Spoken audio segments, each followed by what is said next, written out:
बात करेंगे special report में। कांग्रेस ने काफी मंथन के बाद राहुल गांधी को रायबरेली से उतारा, लेकिन 36 घंटे भी नहीं गुजरे कि राहुल के नामांकन पर सवालिया निशान खड़े होने लगे। मामला चुनाव आयोग तक पहुंच गया। इस रिपोर्ट में देखिए।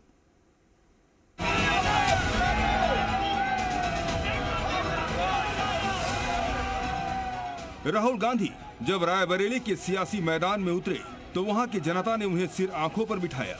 राहुल के चुनावी मैदान में उतरते ही कांग्रेस पार्टी की भी बेचैनी खत्म हुई और रायबरेली की भी। नामांकन के बाद राहुल ने रायबरेली की जनता से गुफ्तगू भी की, लेकिन नामांकन के 36 घंटे बाद ही राहुल पर सवाल खड़े हो गए। राहुल के नामांकन पर सवाल क्यों? नामांकन रद्द करने की मांग क्यों? राहुल गांधी के नामांकन को रद्द करने का मामला चुनाव आयोग तक पहुंच गया।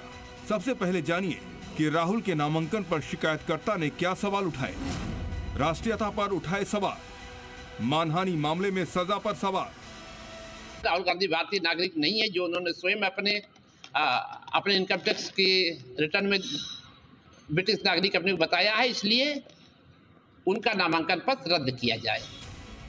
शिकायतकर्ता अनिरुद्ध सिंह के सवाल को चुनाव आयोग ने भी गंभीरता से लिया है, लेकिन राहुल गांधी के वकील ने भी उसका पुख्ता जवाब दिया। मनोहर लाल शर्मा जी ने 2015 में एक सुप्रीम कोर्ट में रिट की थी, जिसको चीफ जस्टिस ऑफ इंडिया ने सुना था और उसमें उनकी रिट को डिसमिस कर दिया गया था। बगैर तथ्यों की बात को घुमाते फिराते जबरदस्ती समय खराब करने के लिए ये आपत्तियां दर्ज की गई थी।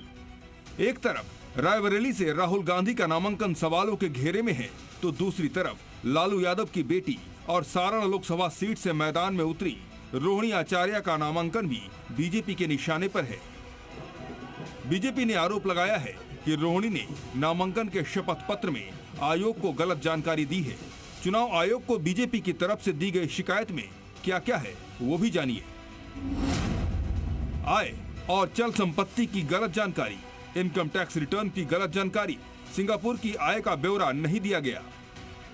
बीजेपी ने सवाल उठाए और कहा कि रोहिणी आचार्य पिछले 5 साल से भी ज्यादा समय से सिंगापुर में रह रही है, जबकि वो भारत की निवासी है, जबकि हलफनामे में इस बात की घोषणा नहीं की गई है।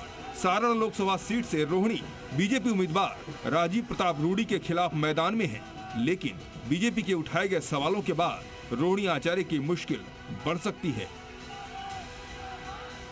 ब्यूरो रिपोर्ट, जी मीडिया।